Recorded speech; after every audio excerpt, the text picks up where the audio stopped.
ঝাড়গ্রামের সাঁকরাইলে রাস্তার হাল একেবারে বেহাল। তো বছরখানেক আগে যখন মুখ্যমন্ত্রী দপ্তরে নালিশ জানানো হয় তারপরেই টাকা মঞ্জুর হয়, টাকা মঞ্জুর হয়ে গেছে, সব কিছু ঠিকঠাক, কিন্তু বছর পার হয়ে গেলেও রাস্তা এখনও হলো না। আসলে ঠিকাদারের গাফিলতি। তো ঠিকাদারের যদি গড়িমসি হয়, ঠিকাদার যদি ঠিকমতো কাজ না করে, তো কে দেখবে সেটা? স্থানীয় প্রশাসন, তাকে তো দেখতে হবে।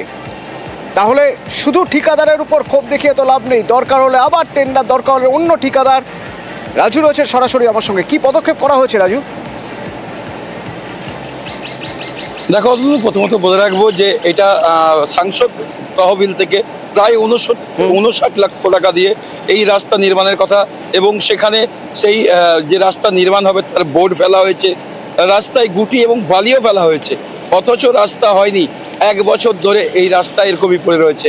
স্থানীয় প্রশাসনকে জানানো হয়েছিল, কিন্তু স্থানীয় প্রশাসন বলেছে এটা জেলা পরিষদ বা জেলা শাসক দেখার কথা। সেক্ষেত্রে জেলা পরিষদ থেকে কেন এই রাস্তার কাজ হচ্ছে না তা দেখা হয়নি। যা নিয়ে প্রশ্ন তুলছেন গ্রামের মানুষের অভিযোগ, তারা যখন মুখ্যমন্ত্রীকে এই বিষয় নিয়ে নালিশ করেছিলেন তবেই এই রাস্তা স্যাংশন হয়েছিল, এবং সেই টাকা বরাদ্দ হওয়ার পরে রাস্তায় বোর্ড পড়েছে, গুটি পড়েছে, বালি পড়েছে, অথচ রাস্তা হয়নি। এখন বর্তমানে একই অবস্থায় পড়ে রয়েছে। আর এই বিষয়ে স্থানীয় বিডিওর সাথে কথা বললে তিনি জানিয়েছেন এটা জেলা প্রশাসনের আধিকারিকদের দেখার কথা, কিন্তু জেলা প্রশাসনের আধিকারিকরা দেখছেন না।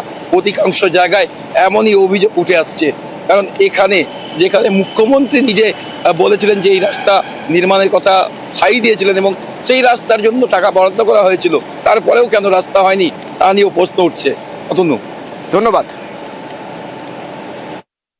রাস্তাটা 4-2 যে আরম্ভ হওয়ার কথা ছিল এখনো তার আরম্ভ হয়নি, প্লাস এই যে শেষ তারিখ তো এখনো জানিনি কবে হবে, আর আরম্ভটা কবে হবে তাও বলতে পারবো না। গুটি আর বালি কিছু কিছু জায়গায় ফেলছে আর কিছু কিছু জায়গায় বাকি আছে ফেলতে, আর উপরে যে গুটি বালি ফেলে দিয়ে গেছে ওই যেমনকে তেমনই আছে। কতদিন হলো? পাক্কা 1 বছর হয়ে গেল। সবাইকে জানিয়েছি যে এগুলো রাস্তাটা কেন হয়নি, কি ব্যাপার।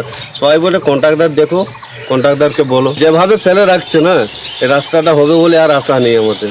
রাস্তার এই যে কাজ দেখছেন আপনারা, এই বালি আর গুটি পড়ে আছে, এই রাস্তাটা কেন হয়নি বা কী কারণে হয়নি সেটা আমরা অনেকবার জানার চেষ্টা করেছি। আমরা তো সাধারণ মানুষ, আমরা বুঝতে পারিনি কীভাবে কেন হচ্ছে না। অসুবিধা তো হচ্ছে, অসুবিধা তো হচ্ছেই, প্রচণ্ড অসুবিধা হচ্ছে। এটা সরকারি তদন্ত করে দেখা হোক, টাকাটা আছে নয় ছয় হয়েছে বা কিছু একটা, আমাদের মনে হচ্ছে সেরকম হয়ে থাকবে, নাহলে কার এতদিন কেন থাকবে, হবে না কেন। এই ব্যাপারে আমি এটুকুই বলবো যে আপনি বললেন, আমি সেটা অবশ্যই দেখব।